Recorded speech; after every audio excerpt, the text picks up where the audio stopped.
Jean-Luc Picard is back for a new adventure in Star Trek Picard, once again boldly going where no one has gone before. The CBS All Access show is filled with callbacks to Star Trek past, including some that might elude even the most dedicated of fans.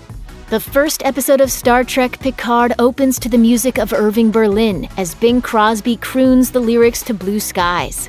It's a curious song choice for a show set in the distant future, but the nearly century-old song holds a surprising amount of significance for Jean-Luc Picard. Early on in Star Trek Nemesis, the final film in the Next Generation movie series, Lieutenant Commander Data channels the classic crooners of the past by performing Blue Skies at the wedding of Will Riker and Deanna Troi. Toward the end of the film, before Data is destroyed sacrificing himself along with the Riemann ship Scimitar, Data attempts to transfer his memories to B4, an earlier prototype of the android made by his creator, Dr. Noonien Soong. Unfortunately, B4 is not nearly as advanced as Data, and it appears the transfer was a failure. Until B4 begins softly singing Blue Skies to himself at the end of the movie.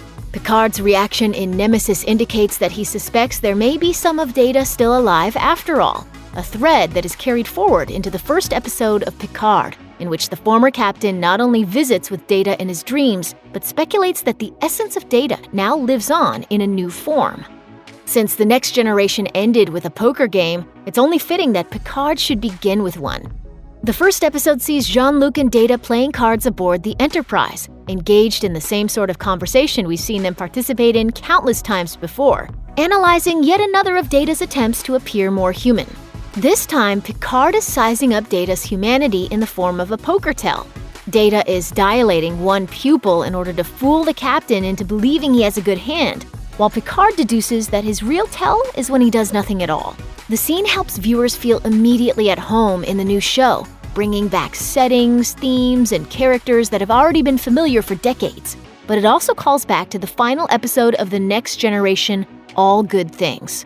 After skipping through time and saving all life in the universe, the final scene finds the crew of the Enterprise engaged in their regular poker game. They're surprised when Picard arrives and asks to join, but welcome him to the table.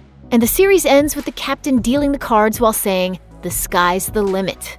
In Picard, the poker game makes it clear that we're picking up where the previous show left off, and setting it to Blue Skies could even be calling back to Picard's final line. A poker game also opens the Next Generation episode The Measure of a Man, in which Data's humanity is put on trial. In that episode, Data also uses poker as an analogy to try to illustrate the difference between knowledge and memories. The themes of that episode feel relevant to Picard, a sad future in which synthetics like Data have been deemed too dangerous to exist and have been outlawed entirely. When Jean-Luc is getting ready for his interview, evaluating his appearance in the mirror, we get a brief glimpse of a cream-colored fedora with a black band hanging on a coat rack behind him. From the perspective of the camera, the hat almost appears to be sitting on Picard's head at a jaunty angle. What at first glance could be mistaken for just a random piece of set dressing actually harkens back to one of Picard's favorite holodeck characters, the 20th century detective Dixon Hill. The gumshoe was one of young Jean-Luc's childhood heroes, and Picard donned the private investigator's characteristic trench coat and fedora on numerous occasions during the Next Generation's run, most notably during the Season 1 episode The Big Goodbye.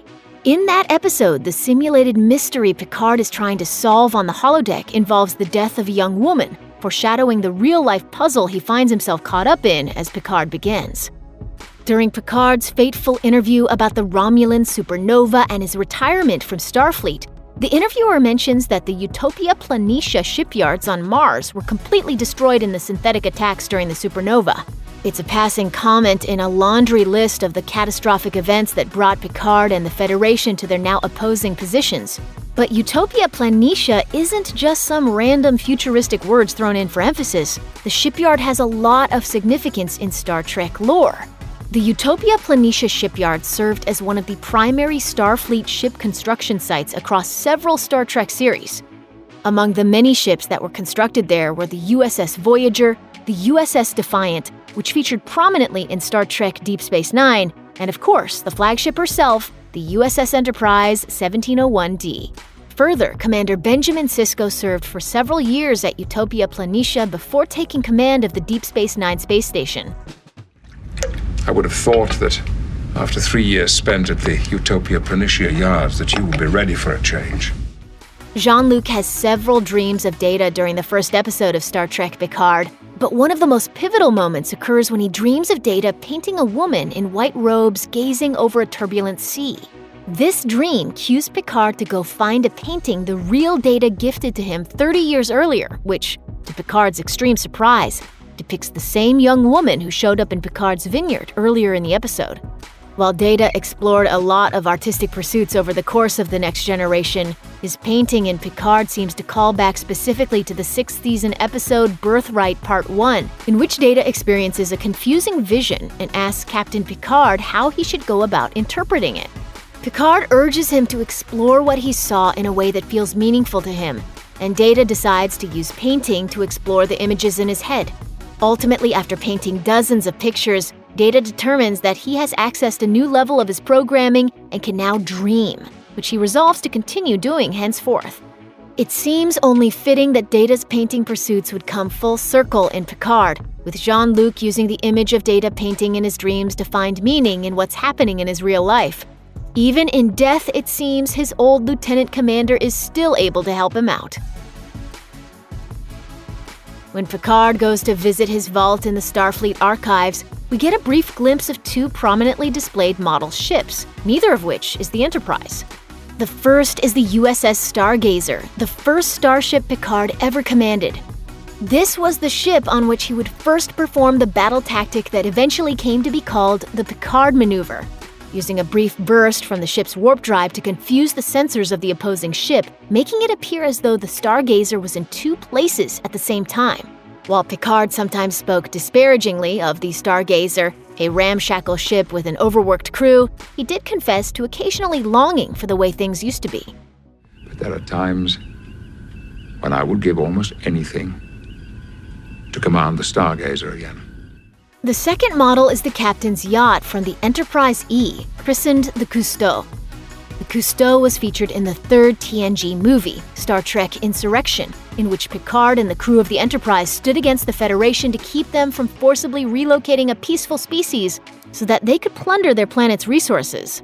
In Insurrection, Picard temporarily resigns from Starfleet, disgusted by their abandoning of the Prime Directive and their dismissal of innocent lives in the name of their own self-interest, which is exactly the same issue that ultimately led to his permanent resignation following the Romulan supernova.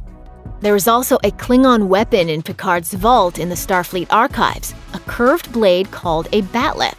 The Next Generation often featured Lieutenant Commander Worf training and fighting with a batleth that had been in his family for generations. It's unclear exactly where Picard's batleth came from. While it's possible it's Worf's, it could also be one that Picard came by through his other dealings with the Klingons. Picard notably served as arbiter of succession at the request of the Klingon leader Kimpek during the Next Generation episodes Reunion and Redemption, and it's possible his high standing with the Klingon Empire led at some point to him receiving his own batleth. Regardless of where Picard's batleth came from, the weapon's presence in his vault serves as a reminder that Picard is highly respected among the Klingons, who used to be the Federation's fiercest enemies. That theme feels significant to Star Trek Picard, which reveals that the former officer resigned from Starfleet over their treatment of the Romulans, who stepped into the role of primary Trek villains after the Federation finally made peace with the Klingons. One of the final treasured items that Jean-Luc Picard has kept stored away in his vault all these years is the banner that the children of the Enterprise made for him to celebrate Captain Picard Day, an annual event in which the children of the starship honor its captain through original artwork. While Picard was reluctant to participate in Captain Picard Day while aboard the Enterprise, it would seem that he may have appreciated it more than he let on, if he kept the banner for decades after leaving his post.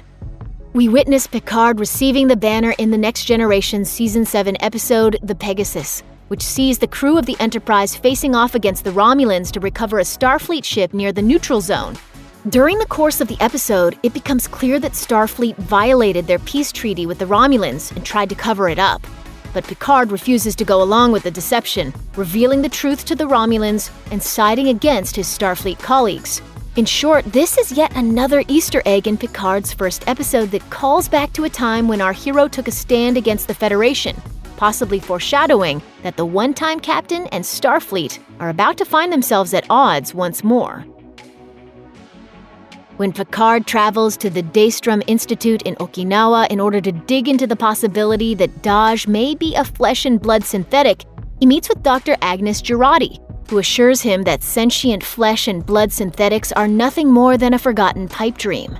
Jurati then mentions that she was recruited by Dr. Bruce Maddox, and that the two of them had worked together to create a sentient android similar to Data. She says they'd been close until the synthetic van, after which Maddox disappeared. If the name of the missing scientist sounds familiar, there's a good reason for that. Bruce Maddox first appeared in the Next Generation Season 2 episode The Measure of a Man, in which he argued against Data's sentience in the hopes of being able to override his free will and study him. Opposing Maddox was none other than Captain Jean-Luc Picard, who presented a moving and ultimately victorious case for Data's personhood.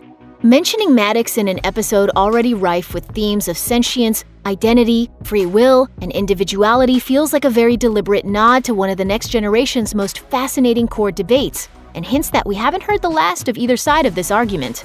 When Picard is telling Dahj his theory about her origins, she tells Picard about a hybrid orchid that her father engineered, splicing two genuses and naming the offspring after her. Later, Picard mentions to Dr. Jurati that Data always wanted a daughter.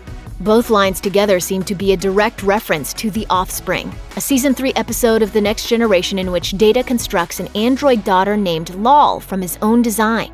In The Offspring, Lal evolves quickly, surpassing even Data's abilities in a short amount of time, and revealing that she can feel emotion, but ultimately her experiences wind up overloading her positronic brain.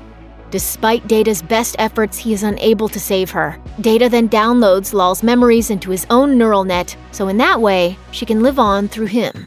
The Offspring also sees Picard side against the Federation once again when a Starfleet admiral attempts to claim Lal for scientific research, and Picard refuses to let her go. Dahj's journey in Picard's first episode mirrors Lal's in many ways, and how Picard tried to protect her, and ultimately, in how she died after only being truly awake for a brief time.